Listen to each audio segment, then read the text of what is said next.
موجز الأخبار من حلب اليوم. موجز الأخبار من حلب اليوم. الطائرات الإسرائيلية تقصف مواقع عسكرية لقوات النظام والميليشيات الإيرانية في ريف دمشق والسويداء. الطائرات الإسرائيلية تقصف مواقع عسكرية لقوات النظام والميليشيات الإيرانية في ريف دمشق والسويداء. ومراسل قناة حلب اليوم يؤكد استهداف الغارات لمحيط الفرقة الأولى في منطقة الكسوة بريف دمشق الغربية. ومراسل قناة حلب اليوم يؤكد استهداف الغارات لمحيط الفرقة الأولى في منطقة الكسوة بريف دمشق الغربية ونقطة الرادار التابعة لقوات النظام قرب قرية الدهر في ريف السويداء الغربية.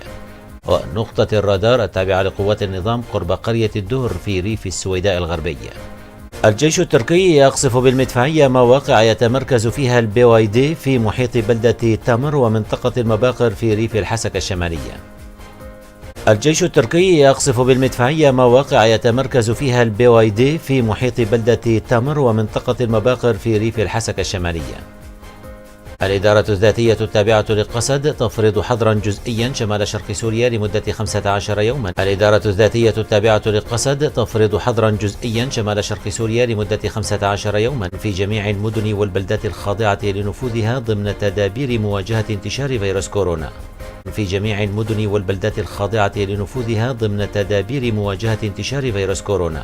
وزارة الصحة في حكومة النظام تعلن تسجيل 98 إصابة جديدة و6 حالات وفاة بفيروس كورونا. وزارة الصحة في حكومة النظام تعلن تسجيل 98 إصابة جديدة و6 حالات وفاة بفيروس كورونا ليرتفع العدد الكلي للإصابات إلى 11988 والوفيات إلى 747 حالة. ليرتفع العدد الكلي للإصابات إلى 11988 والوفيات إلى 747 حالة.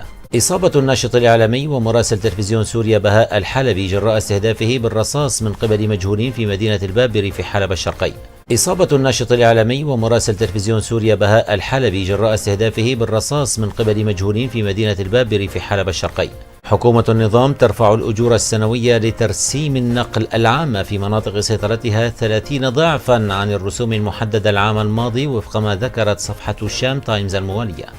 حكومة النظام ترفع الأجور السنوية لترسيم النقل العامة في مناطق سيطرتها 30 ضعفا عن الرسوم المحددة العام الماضي وفق ما ذكرت صفحة الشام تايمز الموالية. مديرية الصحة في إدلب تعلن تسجيل 65 إصابة جديدة بفيروس كورونا في المناطق المحررة ووفاة 4 أشخاص. مديرية الصحة في إدلب تعلن تسجيل 65 إصابة جديدة بفيروس كورونا في المناطق المحررة ووفاة 4 أشخاص ليصبح إجمالي الوفيات 352 حالة منها 197 في إدلب. ليصبح إجمالي الوفيات 352 حالة منها 197 في إدلب. الشرطة التركية تلقي القبض على 14 سوريا في ولاية مرسين جنوب البلاد بتهمة الانتماء لتنظيم الدولة وتضبط أسلحة فردية في مساكن بعضهم.